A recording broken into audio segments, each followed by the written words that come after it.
الحمد للہ رب العالمین والصلاة والسلام علی سید الانبیاء والمرسلین اما بعد فاعوذ باللہ من الشیطان الرجیم بسم اللہ الرحمن الرحیم۔ سورہ ہود کی 95 آیات کی تفسیر مکمل ہو چکی تھی، اور یہاں تک سورہ ہود میں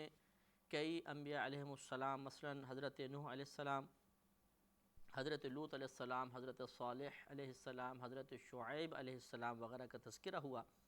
اور ان کی قوم کی نافرمانیوں کے تذکرے، اور پھر اس کے جواب میں اللہ کی طرف سے ان پر نازل ہونے والے عذاب کی تفصیل بیان کی گئی۔ اور ہمیں پچھلے پروگرام میں آخر میں یہی عرض کر رہا تھا کہ قرآن عظیم ہدایت کے لیے اتارا گیا ہے، اس کا مقصود ہدایت ہے، اور ہدایت جیسے اللہ نے فرمایا ھدی للمتقین، اور ہدایت کا مطلب یہ ہوتا ہے کہ ہم کوئی حق بات سنیں، سننے کے بعد اس کا اقرار کریں، اور اقرار کرنے کے بعد اس حق کو اپنے اوپر نافذ بھی کرنے کی کوشش کریں، تب یہ ہدایت کی تکمیل ہوتی ہے۔ اور اس کے لیے یقینی سی بات ہے کہ اپنا محاسبہ ضروری ہے، اور پھر عمل ضروری ہے۔ تو ان چیزوں کو بیان کرنے سے اللہ تعالیٰ کا مقصود جو ہے وہ عبرت دینا ہے، نصیحت فرمانا ہے، تو ہمیں چاہیے کہ ہم اس کا پہلے تو اقرار کریں کہ ہاں واقعی اس میں بڑی نصیحت ہے، بڑا درس ہے، بڑی عبرت ہے۔ اس کے بعد اپنا محاسبہ شروع کریں کہ کیا ہم بھی ان قوموں کی مثل اللہ تبارک و تعالیٰ کے احکامات کے مقابلے میں جرات مندی کا مظاہرہ تو نہیں کر رہے۔ انبیاء علیہ السلام کا سلسلہ تو اب بند ہو چکا ہے، لیکن جو نائبین رسول ہیں، یعنی علماء ہیں یا نیک لوگ جو کام کر رہے ہیں، جو دین کی دعوت دیتے ہیں، برائی سے روکتے ہیں، کیا ان کے مقابلے میں ہم اسی طریقے کا طرز عمل تو اختیار نہیں کر رہے جیسے پچھلی قوموں نے اختیار کیا تھا؟ اگر ایسا محسوس ہو تو پھر توبہ کے دروازے کھلے ہوئے ہیں، کہ ہر نبی نے تقریباً یہی بیان فرمایا کہ تم استغفار کرو اپنے رب سے اور اس کی طرف رجوع لاؤ، توبہ کر لو کامل طور پر۔ تو پھر ہمیں یہی چیز اختیار کرنی چاہیے، لہٰذا سننے کے بعد اقرار کرنے کے بعد محاسبہ، اور محاسبے کے بعد جب تک ہم عمل نہیں کریں گے تو ہدایت کی تکمیل نہیں ہوگی۔ لہٰذا اب اس کے بعد پھر ہمیں عمل کی کوشش کرنی چاہیے کہ ہم خود نیک بنیں، پرہیزگار بنیں، لوگوں سے اس طرح نیک لوگ جو ہمیں نیکی کی تلقین کر رہے ہیں ان سے کراس کوسچنز کر کے ان کو خاموش کرنے کی کوشش نہ کریں، بلکہ اللہ تعالیٰ اور اس کے رسول کے احکامات کو عملی طور پہ اپنی ذات پر نافذ کریں، اور ہم بھی دین کا کام کریں، نیکی کا حکم کریں، برائی سے روکیں جہاں تک ہو سکے۔ تو ان آیات کے ورنہ پڑھنے سے جو اگر ہم مقصد صحیح حاصل نہیں کریں گے تو حقیقتاً ان آیات کا صحیح فائدہ ہمیں حاصل نہیں ہوا۔ تو اس لیے ان واقعات کو بیان کرنے سے جو اللہ کا بنیادی مقصد ہے وہ یہی ہے کہ ہم بھی پچھلی قوموں سے عبرت حاصل کرتے ہوئے توبہ کی طرف آئیں، اللہ کی طرف رجوع کریں، اور نافرمانی سے محفوظ رہیں۔ اب آگے جو اللہ تعالیٰ نے آگے بیان فرمایا، جسے میں نے عرض کیا تھا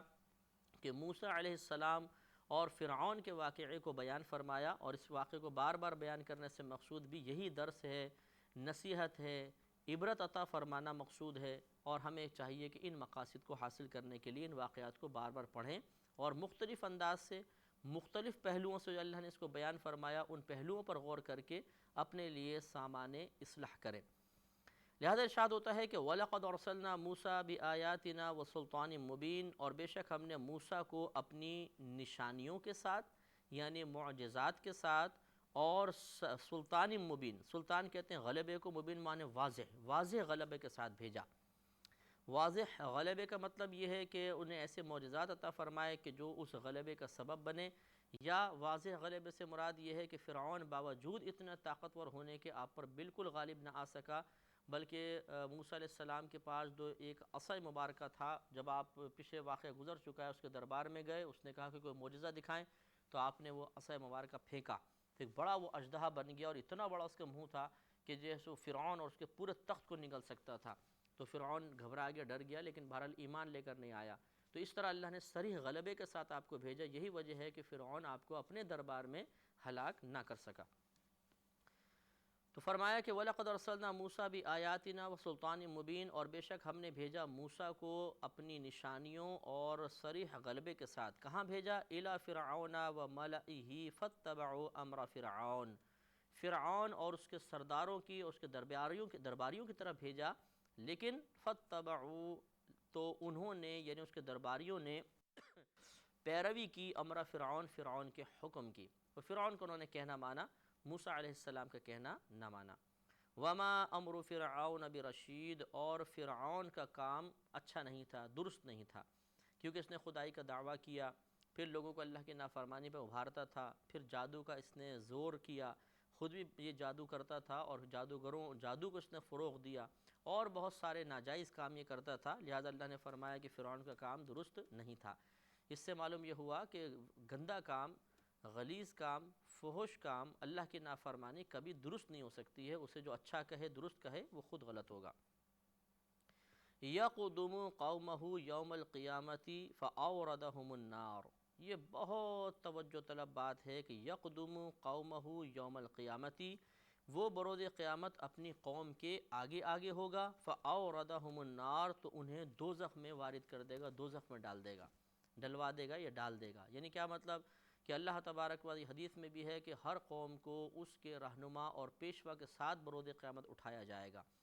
تو فرعون کو بھی جب اٹھائیں گے تو جتنے اس کے اوپر ایمان لانے والے تھے، اس کے پیچھے چلنے والے تھے، وہ سب بھی اٹھیں گے، اور ان سب کو جہنم میں جانے کا حکم ہوگا۔ تو آگے آگے فرعون صاحب جا رہے ہوں گے اور پیچھے جو ہے پوری قوم جاری ہوگی، اور اس کو یہ گویا کہ خود چونکہ اس کی پیروی لوگوں کے جہنم میں جانے کا سبب بنی، تو اس کو اللہ نے اسی کی طرف منسوب کر دیا کہ یہ جہنم میں ڈالے گا، یعنی یہ ڈلنے کا سبب بن جائے گا، اور سب کے سامنے پھر یہ اوندے منہ جہنم میں ڈالا جائے گا، اور پوری قوم اس کے پیچھے جہنم میں چلی جائے گی۔ اس سے معلوم ہوا کہ یہاں دو جہتیں ہیں، ایک رہنما کی حیثیت سے اور ایک متبعین پیروی کرنے والوں کی حیثیت سے۔ رہنما کو چاہیے کہ وہ اس آیت کو غور سے سنے اور سمجھے کہ اگر میں اپنے پیروی کرنے والوں کو کسی غلط راستے پر لے کر گیا، تو اگر فرعون کی طرح اللہ تعالیٰ نے مجھے بھی بروز قیامت نشان عبرت بنا دیا، تو یہی وہ لوگ ہوں گے جو آج تو کسی دھوکے کے تحت میرے پیچھے چل رہے ہیں کہ مجھے پھر گالیاں بکیں گے، برا بھلا کہیں گے، اور میں ان کے طعن و تشنیع کو پھر وہاں کیسے برداشت کروں گا۔ تو اس لیے بعض اوقات انسان اس اخروی انجام پر نگاہ نہیں فرماتا۔ قرآن کا یہی پڑھنے کا بار بار فائدہ ہے کہ جب آپ اس کو پڑھتے ہیں، اگر ایک واقعہ کئی جگہ ذکر بھی کیا گیا ہے، تو ہر واقعے میں کچھ ایسا اضافہ، کچھ ایسی ترمیم ہوتی ہے، ایک نئی سوچ، ایک نئی فکر، ایک نیا احساس، ایک نیا محاسبے کا شعور بیدار ہو جاتا ہے، اور انسان لرز جاتا ہے، اور اللہ تبارک و تعالیٰ کی طرف رجوع کرنے کو بے اختیار دل چاہتا ہے۔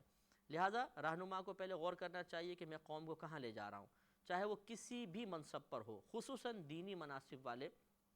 علماء ہیں، یا مشائخ حضرات ہیں، پیر حضرات ہیں، یا عاملین حضرات ہیں، جن کے پیچھے ایک قوم ہوتی ہے کہ ہم قوم کو کہاں لے کر جا رہے ہیں۔ اگر خدا نخواستہ اللہ تعالیٰ کی نافرمانی کی طرف لے کر جا رہے ہیں تو یہ ہلاکت اور بربادی ہے۔ ہم نے بہت سے ایسے لوگوں کو دیکھا ہے کہ جو جعلی قسم کے پیر ہوتے ہیں،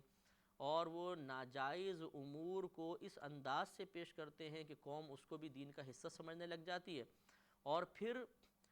قوم ان کے پیچھے چلتی ہے، تو وہ اس قوم کو علماء سے خاص طور پہ اس لیے دور کر دیتے ہیں کہ اگر یہ علماء کے قریب جائیں گے تو احکام شرعیہ معلوم ہو جائیں گے، اور پھر یہ لوگ ہماری گرفت کریں گے کہ یہ تو آپ ناجائز کر رہے ہیں، تو علماء کی مذمت۔ تو اس لیے مطلب اس قسم کے جو ڈبے اور جعلی پیر ہیں ان سے بچنا چاہیے۔ باقی اگر کوئی متبع شریعت پیر ہے، باشرع ہیں، سنن مصطفیٰ صلی اللہ علیہ وسلم پر عامل ہیں، اور اپنے قریب رہنے والوں کی اصلاح کے متمنی ہیں، ان کی ہر وقت اصلاح کرتے رہتے ہیں، ان کی برائیوں کو دیکھ کر چشم پوشی نہیں کرتے، بلکہ احسن انداز سے، پیار بھرے انداز سے، حکمت بھرے انداز سے ان کی اصلاح کی کوشش کرتے ہیں، تو ایسا پیر جو ہے، ایسا مرشد جو ہے، ایسے جو شیخ ہیں، وہ اللہ کی بہت بڑی نعمت ہیں، بہت بڑا کرم ہے۔ ان کے دامن رحمت سے ضرور فیض حاصل کرنا چاہیے، اور جو ان کی صحبت میں رہے گا انشاءاللہ وہ ضرور کامیاب ہوگا۔ لیکن ایسے لوگ دنیا میں اب گنتی کے ہیں، گنے چنے لوگ ہیں، ورنہ اکثر جو ہیں وہ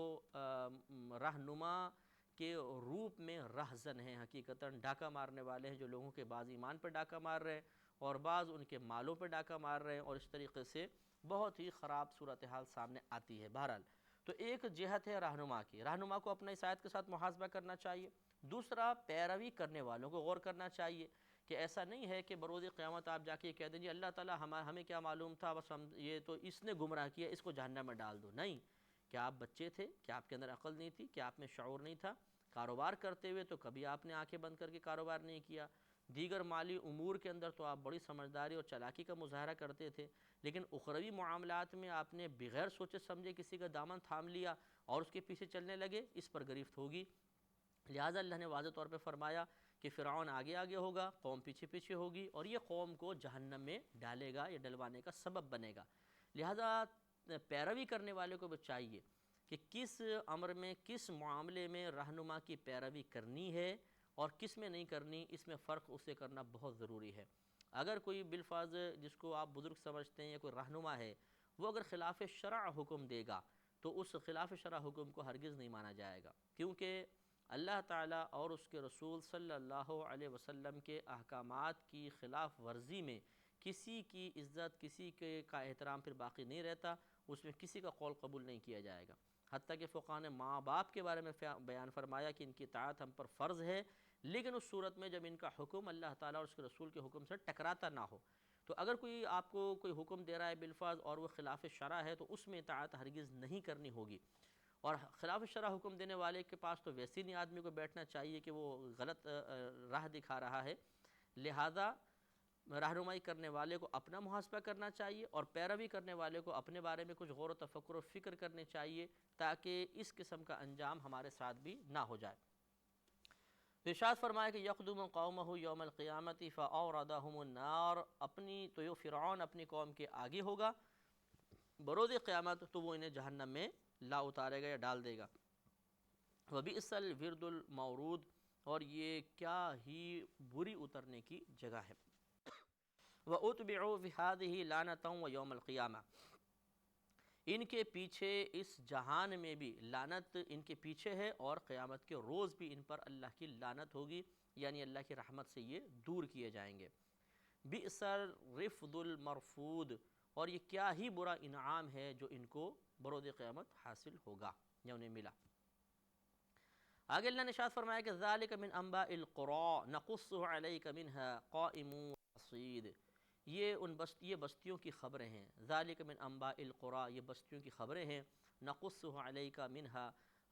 نقص علیک، ہم انہیں آپ کے سامنے بیان کرتے ہیں۔ حبیب کریم صلی اللہ علیہ وسلم ہم ان قوموں کے واقعات کو آپ کے سامنے پیش کرتے ہیں۔ منھا قائم، ان میں سے کچھ قومیں کھڑی ہیں، وحصید، اور کوئی کٹ گئی ہیں۔ کہنے کا مطلب یہ ہے کہ کچھ قوموں کے آثار اب بھی باقی ہیں، جیسے حضرت نوح علیہ السلام کی قوم کے کچھ آثار تھے، یا صالح علیہ السلام کی قوم کے کچھ آثار تھے، اور کچھ کے کوئی کٹ گئی ہیں، یعنی ان کے آثار تک مٹا دیے گئے، جیسے قوم لوط تھی یا قوم شعیب تھی کہ بالکل ان کے آثار ختم ہو گئے۔ وما ظلمناہم ولکن ظلموا انفسہم،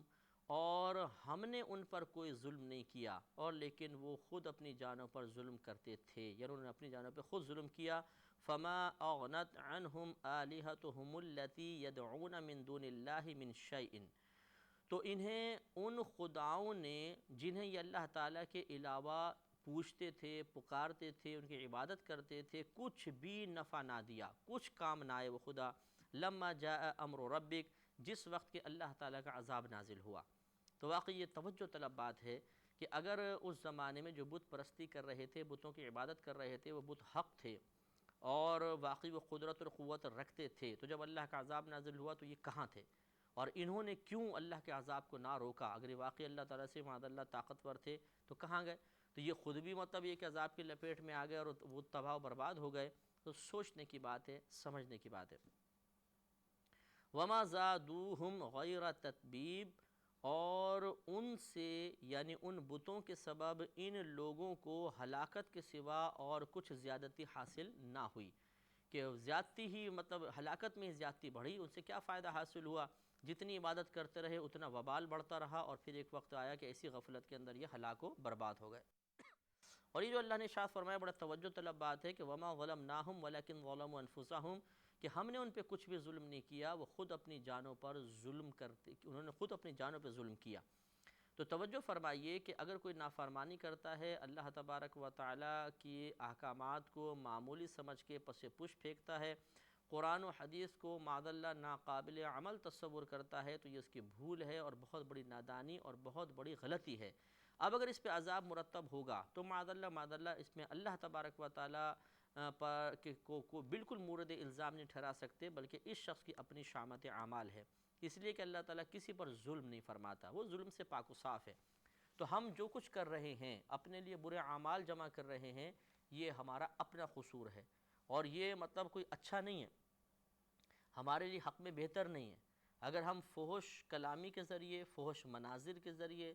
اور دیگر برے کاموں کے ذریعے یا حرام کمائے ہوئے مال کے ذریعے کچھ آسائشیں حاصل کر رہے ہیں، تو حقیقتاً یہ اپنے ساتھ کچھ بھلا نہیں کر رہے، یہ اپنے اوپر ظلم کر رہے ہیں۔ بروز قیامت یہی تمام امور ہوں گے جو ہمارے لیے عذاب کا سبب بنیں گے، اللہ کی طرف سے گرفت کا سبب بنیں گے، میدان محشر میں ذلت، رسوائی، شدید حسرت اور پچھتاوے کا سبب بنیں گے، اور اگر اللہ تعالیٰ ناراض ہوا معاذ اللہ تو پھر وہ ہمیں جہنم میں بھی ڈال سکتا ہے، تو یہی تمام معاملات جہنم میں جانے کا سبب بنیں گے۔ تو بتائیے ہمارے حق میں بہتر ہے یا خود ہم اپنے ساتھ ظلم کر رہے ہیں؟ تو یقینی سی بات ہے اپنے ساتھ ظلم کر رہے ہیں۔ اگر ایک آدمی ہے وہ انگارے کی طرف ہاتھ بڑھا رہا ہو، آپ اس کو روکیں اور بولے کہ کیا کر رہے ہو، کیوں مجھے تنگ کرتے ہو، یہ کتنا خوبصورت انگارہ ہے، میں تو اس کو ہاتھ میں لوں گا، اور وہ آپ کے منع کرنے کے باوجود باز نہ آئے، اس کی روشنی دیکھ کر، اس کے سرخ پن کو دیکھ کر وہ اس کو ہاتھ میں پکڑ لے، تو اس میں پھر آپ کا کیا قصور؟ یہ تو اس کی اپنی شامت اعمال ہے۔ تو ایسے ہی ہے، یہ گناہ جتنے بھی ہوتے ہیں، حرام مال، جو بری عادات ہوتی ہیں، یہ تو انگارے ہیں، اس انگاروں کو ہم اپنے پاس جمع کر رہے ہیں، اور جو کوئی منع کرتا ہے اس پہ ناراض ہوتے ہیں، لیکن جب یہ انگارے ہمیں جلانا شروع کریں گے اس وقت احساس ہوگا کہ واقعی تو بڑی غلطی کی، سمجھانے والا اچھا تھا، ہمارا ان کو رد کرنا بہت ہی برا تھا، لیکن پھر پچھتانا نفع نہیں دے گا۔ وَكَذَلِكَ أَخْذُ رَبِّكَ، اور تیرے رب کی پکڑ اسی طرح ہے، اِذَا أَخَذَ الْقُرَىٰ، جس وقت وہ کسی بستی کو پکڑتا ہے، وَهِيَ ظَالِمَةٌ، اس حال میں کہ وہ ظالم ہو، یعنی جب کوئی بستی ظلم کرتی ہے تو اللہ تبارک و تعالیٰ اسی طرح اس بستی کو پکڑتا ہے۔ إِنَّ أَخْذَهُ عَلِيمٌ شدید، بے شک اس کی پکڑ یعنی اللہ تبارک و تعالیٰ کی پکڑ بہت شدید دردناک ہے، بہت سخت پکڑ فرماتا ہے۔ تو اس پر بھی ہمیں غور کرنا چاہیے کہ آج دنیا کے اندر کوئی گرفت نہیں ہے، آج جو کچھ بولیے، جو کچھ آپ لوگوں کو ہدایت دینے کی کوشش کریں غلط سلط، اور جس طرح چاہے گمراہ کریں، کوئی روکنے والا نہیں، لیکن بروز قیامت کیا ہوگا؟ اگر اللہ تبارک و تعالیٰ کی وہاں پر گرفت ہمارے سامنے آ گئی تو پھر ہم بچ نہیں سکتے ہیں، اللہ تعالیٰ بڑی شدید پکڑ فرمائے گا۔ إِنَّ فِي ذَلِكَ لَآيَةً لِمَنْ خَافَ عَذَابَ الْآخِرَةِ، بے شک اس میں نشانی ہے، یعنی عبرت و نصیحت ہے اس شخص کے لیے کہ جو آخرت کے عذاب سے ڈرے۔ آپ غور فرمائیے کہ معلوم یہ ہوا کہ ان تمام چیزوں سے، ان واقعات سے، ان آیات سے ڈر اور خوف کی توفیق اور سعادت مند کوئی حاصل ہوگی۔ جو عذاب آخرت سے ڈرتا ہوگا وہی ان سے نصیحت اور عبرت حاصل کرے گا۔ معلوم یہ ہوا کہ اگر ان آیات کو پڑھنے کے باوجود، اس تفسیر کو سننے کے باوجود، ہمارے سمجھانے کے لیے جو ہم الفاظ استعمال کر رہے ہیں ان کے اپنے کانوں سے ٹکراتے ہوئے محسوس کیے جانے کے باوجود اگر ہم کوئی اثر قبول نہیں کر رہے تو ہمارے قلب میں آخرت کا خوف نہیں ہے۔ جب تک آخرت کا خوف نہیں ہوگا آدمی حقیقتاً قرآن سے اکتساب فیض نہیں کر سکے گا، کیونکہ آخرت کا خوف ہمیں آخرت کا خوف دل کو نرم کرتا ہے، اور جب دل میں نرمی پیدا ہو جاتی ہے تو یہ بالکل ایک ایسی زمین بن جاتا ہے جس پر ہل چلا دیا گیا ہو، اب اس زمین میں اگر بیج ڈالا جائے تو ضرور پودا نکلتا ہے۔ ایسی جب ہم اپنے دل کو عذاب آخرت کے خوف سے نرم کر لیں گے تو عبرت و نصیحت کے بیج ضرور اثر انداز ہوں گے اور ہدایت کا پودا نکلے گا اور ہم راہ پا جائیں گے۔ وآخر دعوانا ان الحمد للہ رب العالمین۔ كتاب أنزلناه إليك